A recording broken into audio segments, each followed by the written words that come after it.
ಆತ್ಮಹತ್ಯೆ ಅಂತ ಹೇಳುವ ಒಂದು ವಿಚಾರ ಆಗಿ ಸಾಂಜೋ ಸುನಿಲ್ ಅಂತ ಹೇಳಿದವನು ಆತ್ಮಹತ್ಯೆ ಮಾಡಿದಂತ ಪ್ರಚಾರ ಆಗಿತ್ತು ಫಸ್ಟಿಗೆ. ಅದರಲ್ಲಿ ಈಗ ಅಂತ ಹೇಳಿದ್ರೆ ಬಹುತೇಕ ಜನಗಳಿಗೆ ಒಂದು ಸಂದೇಹ ಇದೆ. ಯಾಕಂತ ಹೇಳಿದರೆ ಐರ್ಲೆಂಡಲ್ಲಿ ಒಬ್ಬ ಆತ್ಮಹತ್ಯೆ ಮಾಡುವಂಥ ಒಂದು ಸನ್ನಿವೇಶ ಇಲ್ಲ. ಅಲ್ಲಿ ಯಾವುದೇ ಹುಕ್ ಆಗಲಿ ಅಥವಾ ಫ್ಯಾನ್ ಅಂಥದ್ದು ಯಾವುದಿಲ್ಲ, ಹ್ಯಾಂಗ್ ಮಾಡ್ಕೊಳ್ಳುವಂಥದ್ದು ಯಾವುದೂ ಇಲ್ಲ.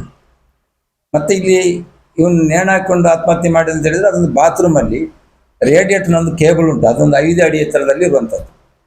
ಈ 5 ಅಡಿ ಎತ್ತರದಲ್ಲಿ ಒಬ್ಬ ನೇಣು ಹಾಕಿಕೊಂಡು ಸಾಯಲಿಕ್ಕೆ ಸಾಧ್ಯನಾ? ಈತನಿಗೆ ಏನು ಸಾಂಜೋ ಸುನಿಲ್ ಅಂತ ಹೇಳೋ ವ್ಯಕ್ತಿ 6 ಅಡಿ ಎತ್ತರ ಇದ್ದಾನೆ.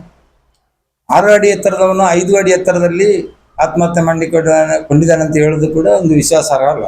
ಮತ್ತು ಇಲ್ಲಿ ಫಸ್ಟ್ ಆಗಿ ಏನು ಮೃತ ಆಗಿದ್ದಾನೆ ಅಂತ ಹೇಳುವಂಥ ಈ ವ್ಯಕ್ತಿ ನನ್ನ ನೋಡಿದ್ದ ಅವರ ಪತ್ನಿ ಲಿಸ್ಮಾ ಎಲ್ಲ ಹೊರಗಡೆ ಹೋಗಿದ್ಳು. ಅವಳು ಬರುವಾಗ ಇವನು ನೇಣು ಹಾಕ್ಕೊಂಡು ಮಂಡಿ ಉರಿಕೊಂಡಿದ್ದ ಅಂತ ಹೇಳಿ ಇವಳದೊಂದು ಸ್ಟೇಟ್ಮೆಂಟ್ ಇದೆ. ಒಬ್ಬ ಆತ್ಮಹತ್ಯೆ ಮಾಡುವಾಗ ಮಂಡಿ ಉರಿಕೊಂಡು ಆತ್ಮಹತ್ಯೆ ಮಾಡ್ಲಿಕ್ಕೆ ಆಗ್ತದೆ ನೇಣು ಹಾಕ್ಕೊಂಡು? ಇದರಲ್ಲಿ ತುಂಬ ಅನುಮಾನ ಇದೆ. ಅದೂ ಅಲ್ಲದೆ ಅಲ್ಲಿಯ ಅಧಿಕಾರಿಗಳಲ್ಲಿ ಬರುವಾಗ ಇದು ನೇಣು ಹಾಕೊಂಡಿಲ್ಲ, ಈ ಹೆಣ ಅಥವಾ ಈ ಬಾಡಿಯನ್ನು ಮಲಗಿಸಿದ್ದಾರೆ. ಯಾಕೆಂತ ಕೇಳಿದಕ್ಕೆ CPR ಕೊಡಲಿಕ್ಕೆ ಅಂತ.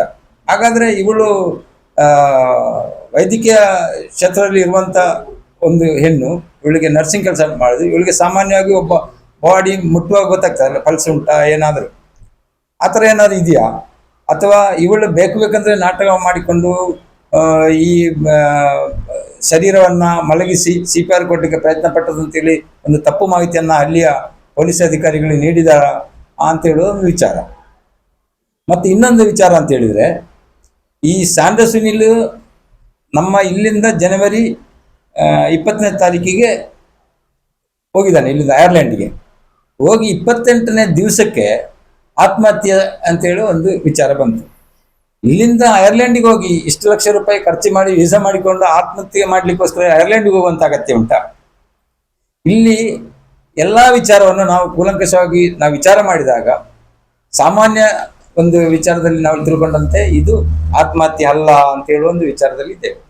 ಇದನ್ನು ಯಾರು ಮಾಡಬೇಕು, ತನಿಖೆ ಆಗಬೇಕು ಅಂತ ಹೇಳಿದರೆ, ಈಗಾಗಲೇ ಮೃತ ಬಾಡಿಯನ್ನು ದಫನ್ ಮಾಡಲಾಗಿದೆ. ದಫನ್ ಮಾಡಿದಂತ ಹೇಳಿದರೆ ಈ ಹೆಣ ಬಂದು ರಾತ್ರಿ ಸಾಯಂಕಾಲ ಇಲ್ಲಿ ಬಂತು, ಮಾರನೇ ದಿವಸ ಬೆಳಿಗ್ಗೆ ಅವತ್ತು ಭಾನುವಾರ ಚರ್ಚ್ ಫಂಕ್ಷನ್ ಎಲ್ಲ ಮುಗಿಸಿಕೊಂಡು ತರಾತುರಿಯಲ್ಲಿ ಇದು ಕೆಲಸ. ಇದನ್ನು ಕೆಲವು ಜನ ಈ ಬಾಡಿ ಒಟ್ಟಿಗೆ ಹೋಗಿ ಬೆಂಗಳೂರಿನಿಂದ ಏನು ರಿಸೀವ್ ಮಾಡಿದ್ದಾರೆ ಬಾಡಿ, ಇವರಲ್ಲಿರುವಂಥ ಕೆಲವು ಸಂಶಯಗಳು, ಕುತ್ತಿಗೆಯಲ್ಲಿರುವ ಮಾರ್ಕ್, ಈ ಎಲ್ಲ ವಿಚಾರವನ್ನು ಮತ್ತೆ ಒಬ್ಬೊಬ್ಬರನ್ನು ಶೇರ್ ಮಾಡಿಕೊಂಡಾಗ ಎಲ್ರಿಗೂ ಇದರ ಬಗ್ಗೆ ಸಂಶಯ ಮೂಡಿ ಬಂತು. ಅದು ಅಲ್ಲದೆ ತನ್ನ ಗಂಡ ತೀರಿ ಹೋಗಿ 4 ದಿವಸಕ್ಕೆ ಈ ಹೆಣ್ಣು ಅಲ್ಲಿಂದ, ಈ ಲಿಸ್ಮಾ ಅಂತ ಹೇಳಿದವಳು ಅಲ್ಲಿಂದ ಇಲ್ಲಿಗೆ ಬಂದಿದ್ದಾಳೆ, ಇಂಡಿಯಾಕ್ಕೆ ಬಂದಿದ್ದಾಳೆ. ಇಲ್ಲಿ ಒಬ್ಬ 3ನೇ ವ್ಯಕ್ತಿ ಒಬ್ಬ ಇದ್ದಾನೆ, ಕುದಿಯನ್ ಅಂತೇಳಿ. ಇವಳಿಗೆ ಒಂದು ಗಾರ್ಡಿಯನ್ ಆಗಿ ಈ ಮೊದಲಿಂದ ಕೂಡ ಇದ್ದಂತೆ. ಇವರ ವಿಚಾರವಾಗಿ ಅಕ್ಕಪಕ್ಕದವರು ನಮ್ಮ ಇಲ್ಲಿಯ ಹೋದವರೆಲ್ಲ ಇದ್ದಾರೆ. ಇವರ ಈ ಒಡನಾಟ, ಹೋಗುವುದು ಬರುವುದು, ಈ ಬಗ್ಗೆ ಇವಳಿಗೆ ತಿಳುವಳಿಕೆ ಹೇಳಿದ್ದಾರೆ ಅಲ್ಲಿ ಅವರು. ಏನಂತೇಳಿ, ನೀನು ಈಗ ಮದುವೆ ಆಗಿದೆ, ನೀನು ಇನ್ನು ಇದನ್ನು ಸ್ವಲ್ಪ ಕಡಿಮೆ ಮಾಡು, ಅವನಿಗೆ ಏನಾದ್ರು ಗೊತ್ತಾದ್ರೆ ನಾಳೆ ಪ್ರಾಬ್ಲಮ್ ಅಲ್ಲ ಅಂತೆಲ್ಲ ವಿಚಾರ ಇವಳಿಗೆ ಬುದ್ಧಿವಾದ ಅವರು ಹೇಳಿದ್ದಾರೆ ಅಂತ ಹೇಳ್ತಾರೆ.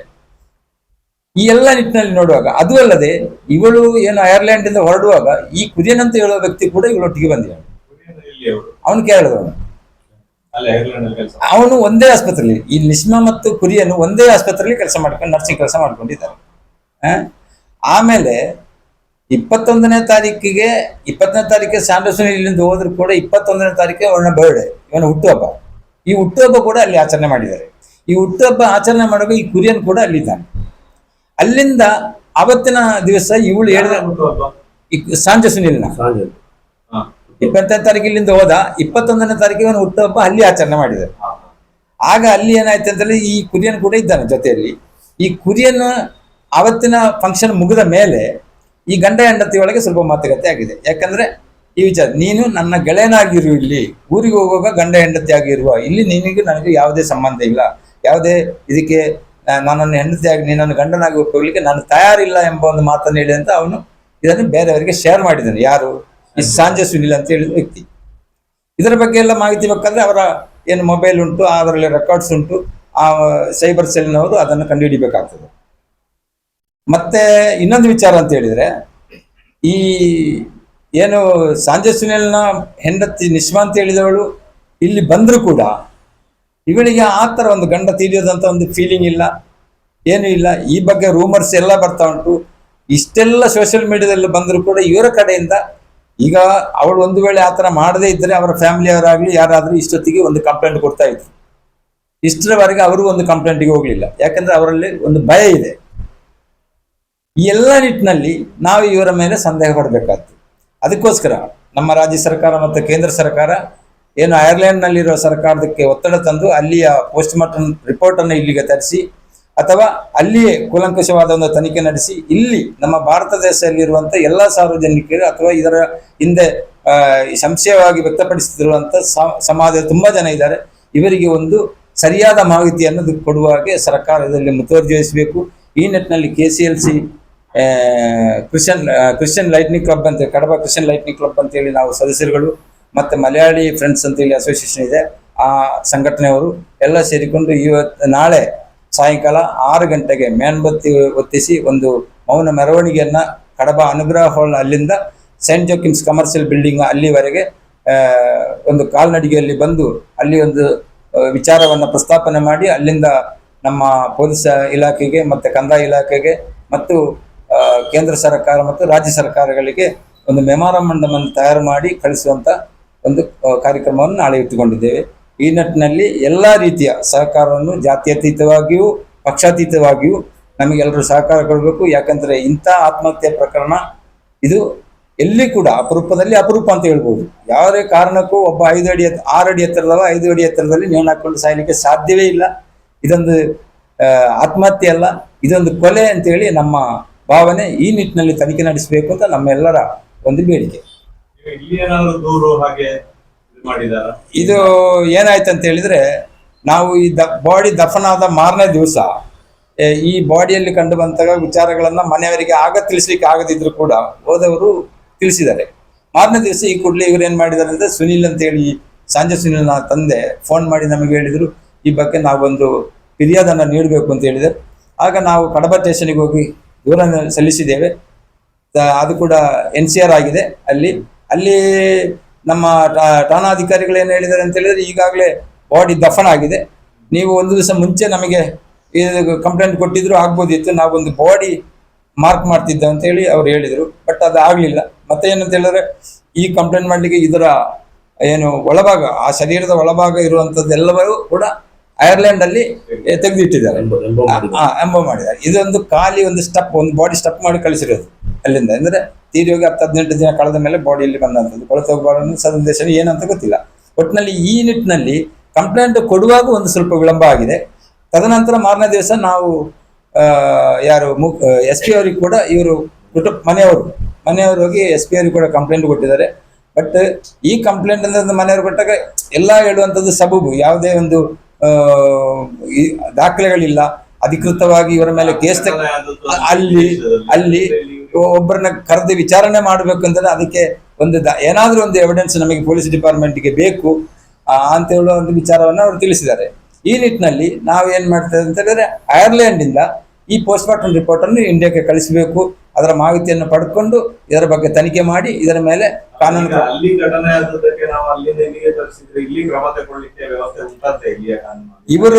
ಇಬ್ಬರು ಕೂಡ ಇಂಡಿಯಾದವರೇ.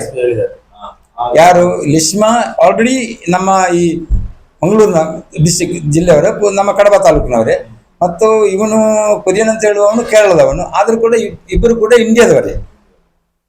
ಒಂದು ವೇಳೆ ಐರ್ಲೆಂಡ್ ಅಲ್ಲಿ ತನಿಖೆ ಆಗಿ ಇನ್ನು ಇವರು ಐರ್ಲೆಂಡಿಗೆ ಹೋಗುದಿಲ್ವ ಅಂತ ನಮಗೆ ಗೊತ್ತಿಲ್ಲ. ಇವರು ಬೇರೆ ದೇಶಕ್ಕೂ ಹೋಗ್ಬೋದು, ಅಥವಾ ಐರ್ಲೆಂಡ್ಗೆ ಹೋಗಿದ್ರು ಕೂಡ ಅಲ್ಲಿ ತನಿಖೆ ಆಗ್ತಾ ಇಲ್ಲ ಅಂತ ನಮಗೆ ಗೊತ್ತಿಲ್ಲ. ಆದ್ರೆ ಇಲ್ಲಿಂದ ನಮ್ಮ ಸರ್ಕಾರ ಒತ್ತಡ ತಂದು ದೂತಾವಾಸ ಕೇಂದ್ರದ ಮುಖಾಂತರ ಒತ್ತಡ ತಂದು ಅಲ್ಲಿಯ ಇದನ್ನ ತನಿಖೆ ನಡೆಸಿ, ಒಂದು ವೇಳೆ ಇವರು ಅಲ್ಲಿಗೆ ಹೋಗಿದ್ರೆ ಅಲ್ಲಿ ಇವರನ್ನು ವಿಚಾರಣೆ ಒಳಪಡಿಸಬೇಕು, ಅಥವಾ ಇವರು ಬೇರೆ ದೇಶಕ್ಕೆ ಹೋದ್ರೆ ಭಾರತ ದೇಶದಲ್ಲಿ ಇವರನ್ನು ವಿಚಾರಣೆಗೆ ಒಳಪಡಿಸಿ ನ್ಯಾಯವನ್ನು ದೊರಕಿಸಿಕೊಡ್ಬೇಕು ಅಂತ ನಮ್ಮ ಇಚ್ಛೆ. ಇಲ್ಲಿಂದ ಈಗ ನಮ್ಮ ಯಾರು ಹುಡುಗನ ಸೈಡ್ ಇಂದ ಕಂಪ್ಲೇಂಟ್ ಏನಾದ್ರು ಅಲ್ಲಿಗೆ ದೂತಾವಾಸಕ್ಕ ಅಲ್ಲಿಗೆ ಏನಾದ್ರು ಅದಕ್ಕೆ ಪ್ರಯತ್ನ, ಅವರಿಗೆ ಕಾನೂನಿನ ಸರಿಯಾದ ಮಾಹಿತಿ ಇಲ್ಲ. ಅವರು ಒಬ್ರು ವಕೀಲರ ಹತ್ರ ಹೋಗಿದ್ದಾರೆ, ಅವರ ಪ್ರಕಾರ ಒಂದು ಕಂಪ್ಲೇಂಟ್ ಅನ್ನ ಬರೆದು SP ಕೊಟ್ಟಿದ್ದಾರೆ. SP ಗೆ ಕೊಟ್ಟಿದ್ರು ಕೂಡ ಇದರಲ್ಲಿ ಏನು ಅಂತ ಹೇಳಿದ್ರೆ, ಇದೇ ನಾವು ಹೇಳಿದಲ್ಲ, ಈಗಾಗಲೇ ಈ ಸಂಸ್ಕಾರವಾದಂಥ ಈ ಶವ ಹೊರಗೆ ತೆಗಿಬೇಕು ಅಂತ ಹೇಳಿದ್ರೆ ಅದು ಕಾನೂನಾತ್ಮಕವಾದ ಕೆಲವು ತೊಡಕುಗಳಿದೆ. ಈ ನಿಟ್ಟಿನಲ್ಲಿ ಆ ಬಗ್ಗೆ ಹೋರಾಟ ಕೂಡ ನಾವು ಮಾಡ್ತಾ ಇದ್ದೀವಿ. ಸಂಶಯವನ್ನು ಅಲ್ಲಿಗೆ ಇಲ್ಲಿ ಐರ್ಲೆಂಡಿನ ದೂತಾವಾಸಕ್ಕೆ ಅಥವಾ ಅಲ್ಲಿಗೆ ಏನಾದ್ರು ಮುಟ್ಟಿಸಿ ಇಲ್ಲಿಯ ನಮ್ಮ ಸಂಸದರನ್ನ ಭೇಟಿಯಾಗಿದ್ದಾರೆ. ಸಂಸದರು ಪೂರ್ಣವಾದ ಸಹಕಾರವನ್ನು ಕೊಡ್ತೇನೆ ಅಂತ ಹೇಳಿದ್ದಾರೆ ಅವರು.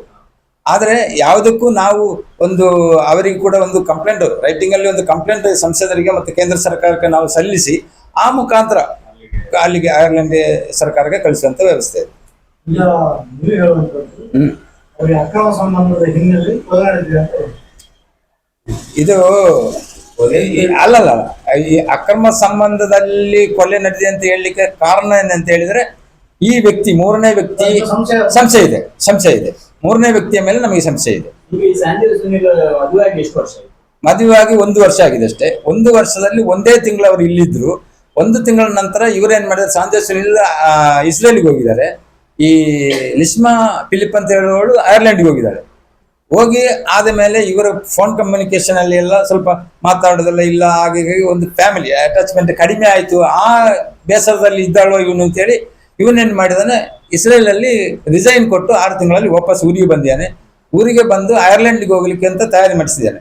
ಆಗ ಅವಳ ಹತ್ರ ನೀನು ಎಂತ ಡಿಫೆಂಡೆಂಟ್ ವೀಸಾದಲ್ಲಿ ಹೋಗ್ಲಿಕ್ಕೆ ಅಂತೇಳಿ ಅವಳು ವ್ಯವಸ್ಥೆ ಮಾಡಿದ್ದಾಳೆ. 6 ತಿಂಗಳ ನಂತರ ಅವಳ ಡಿಫೆಂಡೆಂಟ್ ವೀಸಾದಲ್ಲಿ ಇವನು ಅಲ್ಲಿಗೆ ಹೋಗಿರೋದು. ಕರೆಸಿಕೊಂಡು ಹೋದ ಮಾರನೇ ದಿವಸ ಇವನ ಬರ್ಡೇ ಫಂಕ್ಷನ್ ಅಲ್ಲಿ ನಡೆದಿದೆ. ಆ ದಿನವೇ ಇವಳು ನೀನು ನನ್ನ ಗಂಡನಾಗಿರ್ಲಿಕ್ಕೆ ಆಗುದಿಲ್ಲ, ನನ್ನ ಗೆಳೆಯನಾಗಿರ್ಬೋದು, ಊರಲ್ಲಿ ಹೋದಾಗ ಮಾತ್ರ ನಾವು ಗಂಡ ಹೆಂಡತಿ ಅಂತೇಳಿ ಆಗಲೇ ಇವರ ಜೀವನದಲ್ಲಿ ಲವ್ ಮ್ಯಾರೇಜ್ 8 ವರ್ಷದ ಪ್ರೀತಿ. 8 ವರ್ಷದಿಂದ ಅವ್ರು ಲವ್ ಮಾಡ್ತಾ ಇದ್ರು ಇಬ್ರು ಮತ್ತೊಬ್ಬರು. ಈ 8 ವರ್ಷದ ಮಧ್ಯದಲ್ಲಿ ಏನಾಯ್ತು, ಇವನು ಐರ್ಲೆಂಡ್ ಅಲ್ಲಿ ಇರುವಾಗಲೇ ಮದುವೆಗಿಂತ ಮೊದಲೇ ಈ ಲಿಸ್ಮಾ ಅಂತ ಹೇಳಿದವಳು ಐರ್ಲೆಂಡ್ಗೆ ಹೋಗಿದ್ದಾಳೆ. ಒಂದೇ ಹಾಸ್ಪಿಟಲ್ ಅಲ್ಲಿ ಕೆಲಸ ಮಾಡ್ತಾ ಇದ್ದಾರೆ. ಅಲ್ಲಿ ಈ ಕುರಿಯನ್ ಎಂಬ ವ್ಯಕ್ತಿ ಇವಳಿಗೆ ಅವಳಿಗೆ ಒಂಥರ ಗಾರ್ಡಿಯನ್ ತರ ಇದ್ರು. ಆ ಗಾರ್ಡಿಯನ್ ಅದೊಂದು ರಿಲೇಶನ್ಶಿಪ್ಗೆ ಹೋಯ್ತು. ಆಮೇಲೆ ಏನಾಯ್ತು ಅಂತ ಹೇಳಿದ್ರೆ ಅವಳಿಗೆ ಸಾಂಜೆಗಿಂತ ಮುಖ್ಯ ಯಾರು ಕುರಿಯನ್ ಅಂತ ಅವಳ ಮಾತಿನಿಂದ ತಿಳಿದುವಂತ ವಿಚಾರ. ಈಗ ಅಲ್ಲಿ ಐರ್ಲೆಂಡ್ ಅಲ್ಲಿ ಕೂಡ ತನಿಖೆ ಅದು ಮುಗಿಲಿಲ್ಲ. ಇಲ್ಲ ಅಲ್ಲಿ ಅವರು ಅದನ್ನ ಎಲ್ಲ ಪತ್ತೆ ಮಾಡೋ ಸಾಧ್ಯತೆ ಎಲ್ಲ ಉಂಟು. ಇರಬಹುದು. ಅಲ್ಲಿಯ ವ್ಯವಸ್ಥೆ ಹೇಗೆ, ಕಾನೂನು ವ್ಯವಸ್ಥೆ ಹೇಗೆ ಅಂತೇಳಿ ನಮಗೆ ಗೊತ್ತಿಲ್ಲ. ನಾವೇನು ಹೇಳುದಂತೇಳಿ ನಮ್ಮ ಭಾರತ ದೇಶದಿಂದ ಇದರ ಬಗ್ಗೆ ಒಂದು ತನಿಖೆಗೆ ಆದೇಶ ಮಾಡಿ ಅಲ್ಲಿಂದ ಅವರು ತನಿಖೆ ಮಾಡಬೇಕು. ಇಲ್ಲರ ಈ ಏನು ಪೋಸ್ಟ್ ಮಾರ್ಟಮ್ PM ರಿಪೋರ್ಟ್ ಅನ್ನ ನಮಗೆ ಅಲ್ಲಿಂದ ತರಿಸಿಕೊಂಡು ಇದರ ಬಗ್ಗೆ ಒಂದು ತನಿಖೆ ನಡೆಸಬೇಕು. ಒಂದು ವೇಳೆ ಇವರು ಐರ್ಲೆಂಡಿಗೆ ಹೋಗದೇ ಇದ್ದರೆ ಇನ್ನು ತನಿಖೆಗೆ ಸಿಗ್ಲಿಕ್ಕಿಲ್ಲ. ಇಂಡಿಯನ್ ಸಿಟಿಸನ್ಶಿಪ್ ಇರೋದು ಇವರ ಹತ್ರ.